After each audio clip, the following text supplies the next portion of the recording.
Thank you for watching Darker Things, the series that brings you deep dives into history's most disturbing events, personalities, true crime, conspiracy theories. The investigation into the yogurt shop murders quickly became one of the most sprawling, complicated, and controversial cases in Austin history. In the early hours of December 7th, 1991, after the flames were extinguished, investigators were left with a crime scene that was more ash than evidence. Accelerants had been poured across the shop, destroying fingerprints, melting plastic, and warping bullet fragments. The killers hadn't just murdered 4 young girls, they had tried to erase the crime itself. For detectives accustomed to burglaries, car thefts, and bar fights, the sheer brutality and scope of this case was unlike anything they had ever seen. To understand the desperation that followed, it's important to reconstruct what happened while the fire consumed the yogurt shop. December 6th was a Friday. Eliza Thomas, 17 years old, began her day like any other. Classic, small talk with friends, and her part-time shift at the shop. Jennifer Harbison, also 17, had been looking forward to the weekend, juggling her high school life with her steady job. Her younger sister, Sarah, just 15, was still straddling the line between adolescence and childhood. That night, she tagged along to keep Jennifer company, a familiar habit in their tight-knit relationship.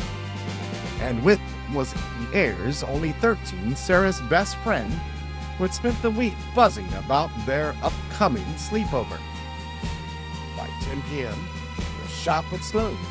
The glow of neon signs cast light onto the strip mall parking, letting off boxy late 80s sedans and pickup trucks.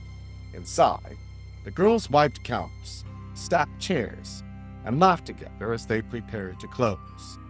To passing drivers, it was an ordinary scene. 4 teenagers working through the rhythms of a Friday night shift. By 11 p.m., the last customers had left. Somewhere, in the next hour, the ordinary became horrific. Firefighters arrived just after midnight to find smoke pouring from the building. Inside, in the back of the shop, they uncovered the truth. 4 girls, bound, gagged, and stacked together. They'd been shot, strangled, and brutalized before the flames were lit to cover it all. Austin would never be the same. In the days that followed, detectives were under pressure from all sides. The community demanded justice. Local news outlets covered the murders relentlessly. Families grieved publicly, holding vigils and pleading for answers.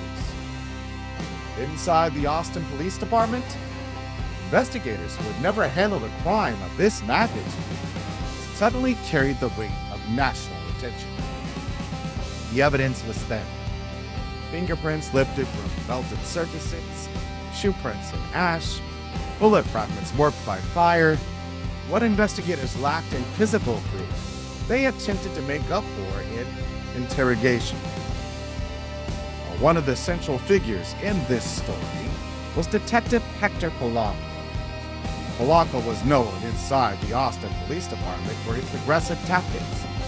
To some, he was the man you wanted in the room if you needed a confession. To others, he was reckless, even dangerous. Now, he had already faced termination once for misconduct, only to be reinstated. In this case, Polanco's methods came under particular scrutiny. Michael Scott, one of the eventual suspects, claimed that Polanco pointed a gun at him during an interrogation. Others described sessions that stretched for hours under harsh fluorescent lights, with accusations hurled into exhaustion or down resistance. The psychology of these tactics was not new. It was rooted in the Reed technique, a method popular in American policing at the time. Now, the Reed technique encouraged interrogators to begin with an assumption of guilt. Suspects were isolated, deprived of sleep, and subjected to silence, accusations, and minimization techniques, detectives might say, maybe it was an accident. Well, maybe he didn't mean to kill anybody. Just tell us what happened. The strategy worked often enough to become standard, but it came with a fatal flaw. It produced false confession. Innocent suspects, especially teenagers, were highly vulnerable. Now, brain science tells us that the prefrontal cortex, the part of the brain responsible for long-term planning and risk assessment, isn't fully developed until the mid-20s. Teenagers under pressure will often take the quickest exit available, even if it means confessing to something that they didn't do. This written statement was taken from you in the afternoon. That recording was probably when they were talking to you that night before. The gist of this is that you were not at North Cross Mall and stayed at North Cross Mall, and Forrest left and came back later, but that you had driven your car to the back of the shopping center where the yogurt shop is. There's a bridge over the creek. And then Forrest met up with some other people and then went and committed the murders. In other words, we have you a complete different Yeah, it's totally different from what this one scenario. says. That's right. Right. It's very important that we find out which one of these is true, or if it's not either one of these, what is the truth? Okay, I don't really remember that night. It was just another night to us because all we were doing was having fun. All we used to do was we used to go to the mall, hang out with our friends, play around, drink beer. I'm very concerned that at one time in your life, you said something like this about a very, very serious incident. Telling details, those kind of things, people don't forget. Those kind of things you will remember forever. I don't really remember much at all. I mean, this is something that I just wanted to forget about, and I guess I blocked it out, and that's it. Eventually, investigators focused on 4 young men: Robert Springsteen, Michael Scott, Maurice Pierce, Horace Welborn. These stories and how they became suspects are complicated and contradictory. Pierce, initially considered the ringleader, was questioned repeatedly after being caught with a gun near a mall. Scott and Springsteen, after hours of intense interrogation, confessed. Welborn denied involvement and faded from the picture. But those confessions were riddled with problems. Scott's statements contradicted the timeline.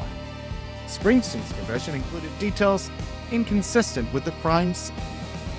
The more closely you examine them, the more they seem to bend toward what investigators already believe, rather than what the evidence pointed to. This wasn't unique to Austin. The late 20th century saw a wave of high-profile false confessions. The Central Park Five in New York City, 5 teenagers who confessed to an assault they didn't commit. The Norfolk Four, sailors in Virginia who were pressured into confessions, later proven false. And Jesse Miskelly of the West Memphis Three, a teenager with an IQ of 72, who gave a rambling confession after hours of questioning that didn't match the evidence, but it was used to convict him. Now, in each case, interrogations lasted hours. Suspects were worn down, and the so-called facts in their statements often didn't match reality. The yogurt shop case fit that same tragic pattern. Adding another layer of complexity was a man in Mexico who also confessed under interrogation.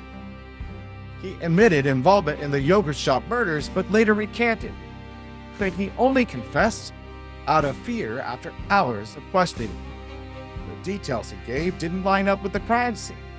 Though the confession was discarded, rumors swirled that Polanco himself had influenced or been connected to that episode. Now, whether or not he directly participated, the fact that yet another false confession emerged underscored the dangers of the methods being used. Now, by the late 1990s and early 2000s, silence finally began to catch up with the case.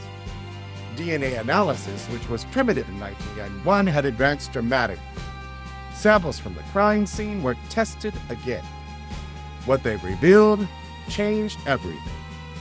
The DNA did not match Springsteen, Scott, Pierce, or Wellborn. Convictions that had been won on the strength of their confessions were overturned. The men were released, and Austin was forced to confront an unbearable truth. The wrong people had been prosecuted. But the revelations didn't end there. Traces of DNA belonging to Sam Buchanan, Jennifer Harbison's boyfriend, were found on her. Now, that alone wasn't shocking, but DNA linked to Buchanan also appeared in connection to Sarah, Jennifer's younger sister. Even more troubling was the presence of an unidentified male's DNA in both Harbison sisters. Why wasn't Buchanan investigated more deeply? Why weren't these leads pursued with the same vigor that had been spent coercing confessions out of teenagers? The FBI, too, played a controversial part. Despite advances in forensic science, the Bureau declined to release or compare certain profiles to national DNA databases. Why they refused remains unclear, but the decision meant potential answers were never pursued. The possibility that the killers' identities were hidden in plain sight, buried in a federal database, haunts this case to this day. Now, by the time the wrongful convictions were overturned, nearly 2 decades had passed. Families of the girls had endured headlines, trials, appeals, and reversals, each way bringing hope and heartbreak. For detectives, some refused to let go of their belief that the young men were guilty. Others admitted quietly that the case had slipped through their fingers. For Austin, yogurt shop murders were no longer just a crime. They had become a mirror, reflecting the flaws in the justice system itself. 4 innocent girls were gone. 4 young men had been dragged through years of trials in prison, and the real killers are yet to be found. This case became not only about loss, but about trust. Trust in law enforcement. Trust in confessions. Trust in the very system meant to deliver justice. On that night in 1991, Austin's innocence was stolen. But in the years that followed, something deeper has burned away. Its faith, the justice, would prevail.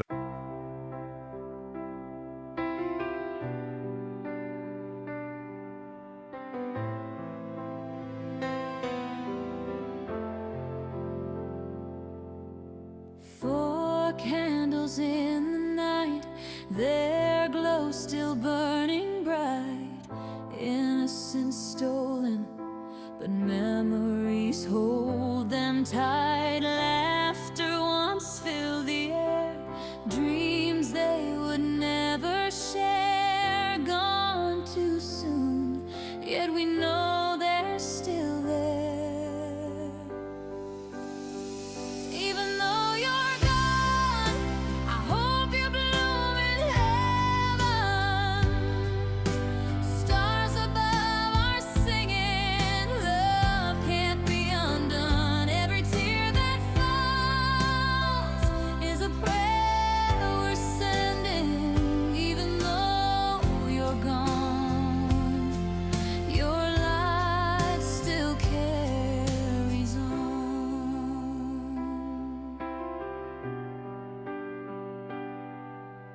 Empty chairs, frozen time, echoes of sweeter rhymes, photographs whisper the beauty of their lives. Sisters, best friends, and dreams, fragile as they may seem, still they shine, still they guide, still they gleam.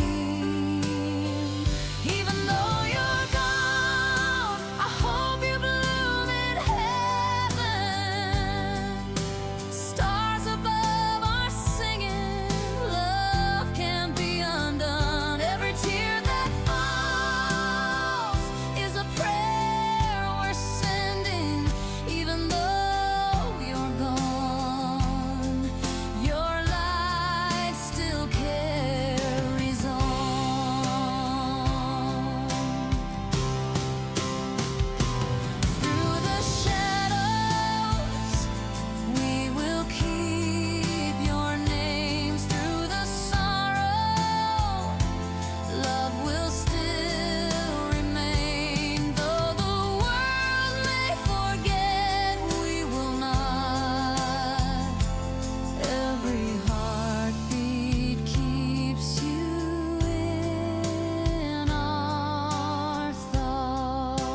Just why the FBI won't release the details of the DNA discovery is mind-boggling. Couple that with Maurice Pierce being stabbed to death by an Austin police officer during a traffic stop, and the release of Michael Scott and Robert Springsteen from jail, and we are still left with more questions than answers. Answers that the family members deserve to have. Justice that needs to be served. As always, I am your host, Doug Duncan, reminding you that once you enter the dark, you may never be the same.